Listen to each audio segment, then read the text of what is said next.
श्रीमद् भागवत गीता अध्याय 14 गुण त्रय विभाग योग प्रकृति और पुरुष द्वारा जगत की उत्पत्ति। श्री भगवान ने कहा, हे अर्जुन, समस्त ज्ञानों में भी सर्वश्रेष्ठ इस परम ज्ञान को मैं तेरे लिए फिर से कहता हूं, जिसे जानकर सभी संत मुनियों ने इस संसार से मुक्त होकर परम सिद्धि को प्राप्त किया है। इस ज्ञान में स्थिर होकर वह मनुष्य मेरे जैसे स्वभाव को ही प्राप्त होता है। वह जीव न तो सृष्टि के प्रारंभ में फिर से उत्पन्न नहीं होता है और न ही प्रलय के समय कभी व्याकुल होता है। हे भरतवंशी, मेरी यह 8 तत्वों वाली जड़ प्रकृति जल, अग्नि, वायु, पृथ्वी, आकाश, मन, बुद्धि और अहंकार ही समस्त वस्तुओं को उत्पन्न करने वाली माता है और मैं ही ब्रह्म रूप में चेतन रूपी बीज को स्थापित करता हूं। इस जड़ चेतन के सहयोग से ही सभी चर अचर प्राणियों का जन्म संभव होता है। हे अर्जुन, नाना प्रकार की सभी योनियों में जितने भी शरीरधारी प्राणी उत्पन्न होते हैं, प्रकृति उन सब की गर्भ धारण करने वाली माता है और मैं बीज को स्थापन करने वाला पिता हूं। प्रकृति के गुणों की क्रियाशीलता।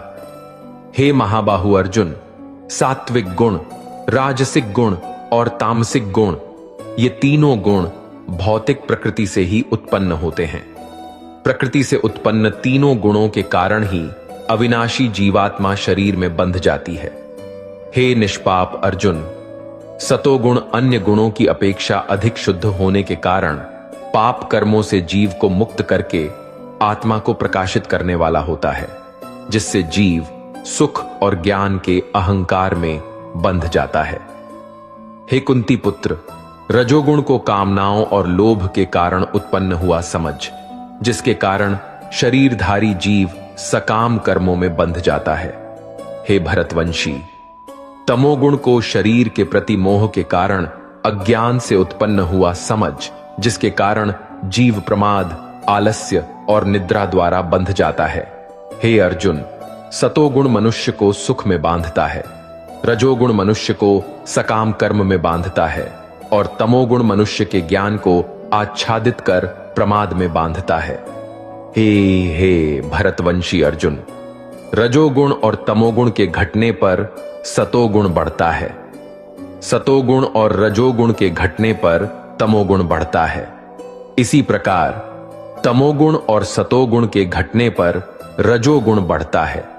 जिस समय इस शरीर में तथा अंतकरण और इंद्रियों में चेतना और विवेक शक्ति उत्पन्न होती है, उस समय ऐसा जानना चाहिए कि सत्व गुण बढ़ रहा है।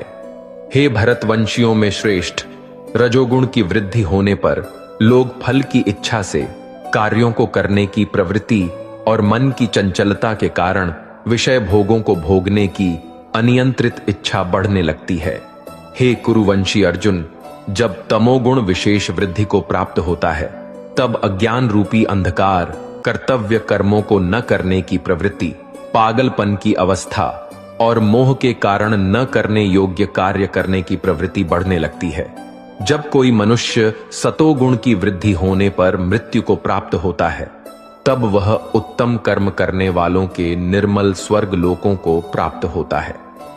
जब कोई मनुष्य रजोगुण की वृद्धि होने पर मृत्यु को प्राप्त होता है, तब वह सकाम कर्म करने वाले मनुष्यों में जन्म लेता है और उसी प्रकार तमोगुण की वृद्धि होने पर मृत्यु को प्राप्त मनुष्य पशु पक्षियों आदि निम्न योनियों में जन्म लेता है। सतोगुण में किए गए कर्म का फल सुख और ज्ञान युक्त निर्मल फल कहा गया है। रजोगुण में किए गए कर्म का फल दुख कहा गया है और तमोगुण में किए गए कर्म का फल अज्ञान कहा गया है। सतोगुण से वास्तविक ज्ञान उत्पन्न होता है, रजोगुण से निश्चित रूप से लोभ भी उत्पन्न होता है और तमोगुण से निश्चित रूप से प्रमाद, मोह, अज्ञान ही उत्पन्न होता है।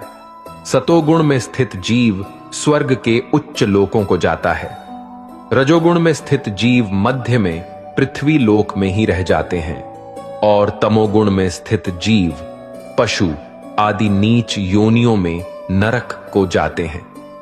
गुणातीत पुरुष के लक्षण।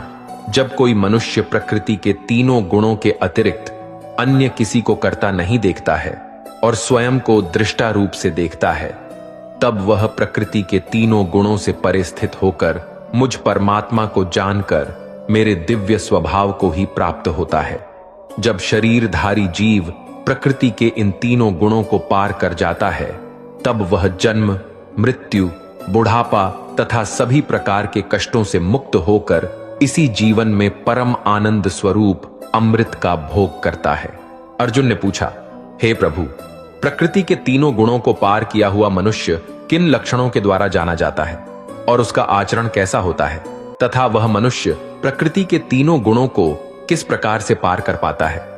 श्री भगवान ने कहा, जो मनुष्य सतोगुण, रजोगुण तथा तमोगुण के बढ़ने पर कभी भी उनसे घृणा नहीं करता है तथा समान भाव में स्थित होकर न तो उनमें प्रवृत्त ही होता है और न ही उनसे निवृत्त होने की इच्छा ही करता है, जो उदासीन भाव में स्थित रहकर किसी भी गुण के आने जाने से विचलित नहीं होता है और गुणों को ही कार्य करते हुए जानकर एक ही भाव में स्थिर रहता है, जो सुख और दुख में समान भाव में स्थित रहता है, जो अपने आत्म भाव में स्थित रहता है, जो मिट्टी, पत्थर और स्वर्ण को एक समान समझता है, जिसके लिए न तो कोई प्रिय होता है और न ही कोई अप्रिय होता है, तथा जो निंदा और स्तुति में अपना धीरज नहीं खोता है, जो मान और अपमान को एक समान समझता है, जो मित्र और शत्रु के पक्ष में समान भाव में रहता है, तथा जिसमें सभी कर्मों को करते हुए भी कर्तापन का भाव नहीं होता है, ऐसे मनुष्य को प्रकृति के गुणों से अतीत कहा जाता है।